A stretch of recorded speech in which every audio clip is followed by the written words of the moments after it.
بسم الله الرحمن الرحيم. الحمد لله رب العالمين والعاقبة للمتقين والصلاة والسلام على خير خلقه محمد وآله وأصحابه أجمعين. آج زاد الطالبین میں ہمارا 171واں سبق ہے، جس میں ہم حدیث نمبر 164 کا ترجمہ، لغوی و صرفی تحقیق، تشریح اور ترکیب کے بارے میں پڑھیں گے۔ حدیث نمبر 164 ہے، اعتدلوا فی السجود ولا يبسط احدكم ذراعيه انبساط الكلب۔ اعتدلوا فی السجود ولا يبسط احدكم ذراعيه انبساط الكلب۔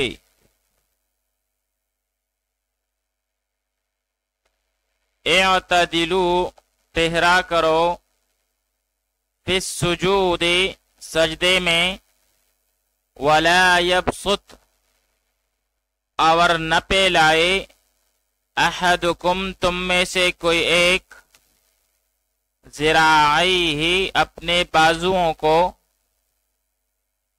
انبساط الکلب کتے کے پھیلانے کی طرح۔ اعتدلوا تہرا کرو، فی السجود سجدوں میں، ولا یبسط اور نہ پھیلائے، احدکم تم میں سے کوئی ایک، ذراعیہ اپنے بازوؤں کو، انبساط الکلب کتے کے پھیلانے کی طرح۔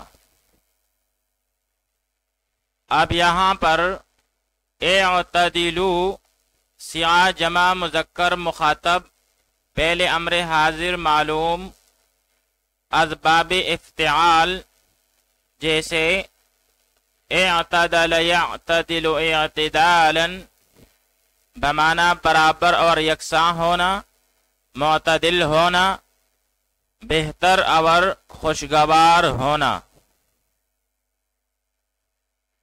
لا یبسط سیاہ واحد مذکر غائب، پہلے نہیں غائب معلوم، اسباب نصر ینصرو جیسے بسط یبسط بسطا بمعنی پھیلانا، بچھانا۔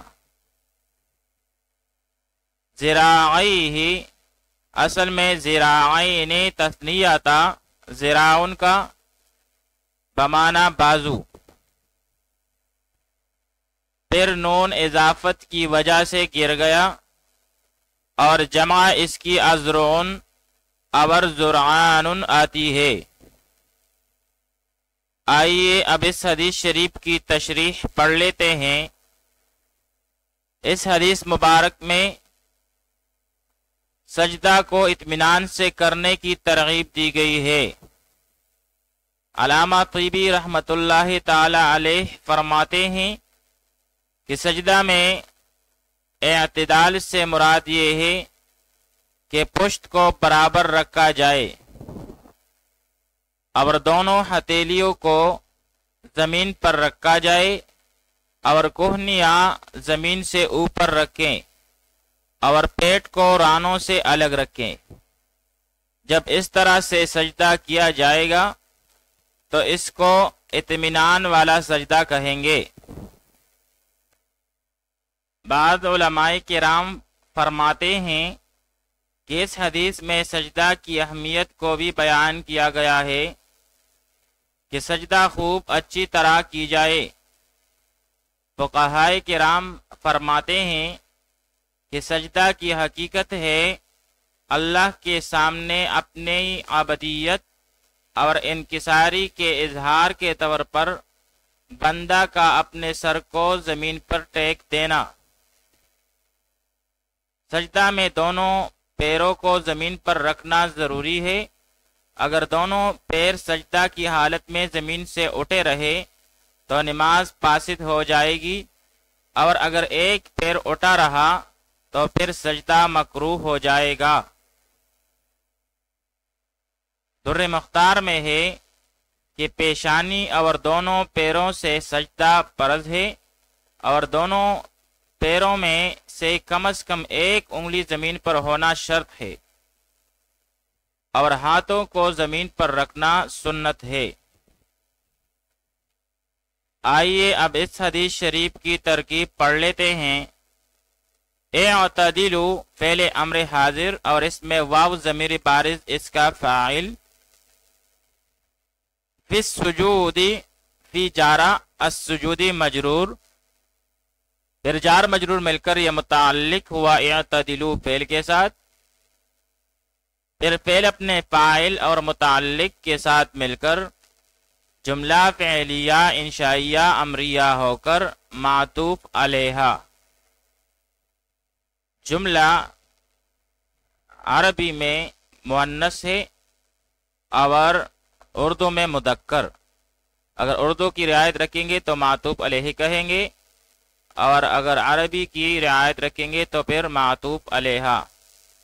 پھر آگے جا کر واو عاطفہ، لا یبسط پہلے نہیں غائب، احدکم احد مضاف اور کم ضمیر مجرور متصل مضاف الیہ محلن مجرور ہو کے، پھر مضاف اور مضاف الیہ مل کر مرکب اضافی ہو کر فاعل ہے، لا یبسط فعل کے لیے، ذراعیہ اصل میں ذراعین تھا تثنیہ اور اس کی اضافت ہوئی ہے ضمیر کی طرف تو نون تثنیہ گر گیا ہے، تو بھائی ذراعی مضاف اور ہی ضمیر مجرور متصل مضاف الیہ، پھر مضاف اور مضاف الیہ مل کر مرکب اضافی ہو کر مفعول بھی۔ پھر آگے جا کر انبساط القلب، انبساط مضاف اور القلب مضاف الیہ، پھر مضاف اور مضاف الیہ مل کر مرکب اضافی ہو کر مفعول مطلق۔ تو بھائی پھر فعل اپنے فاعل مفعول بھی اور مفعول مطلق کے ساتھ مل کر جملہ فعلیہ انشائیہ نہیہ ہو کر معطوفہ، پھر معطوف علیہا اور معطوفہ مل کر جملہ معطوفہ انشائیہ ہوا۔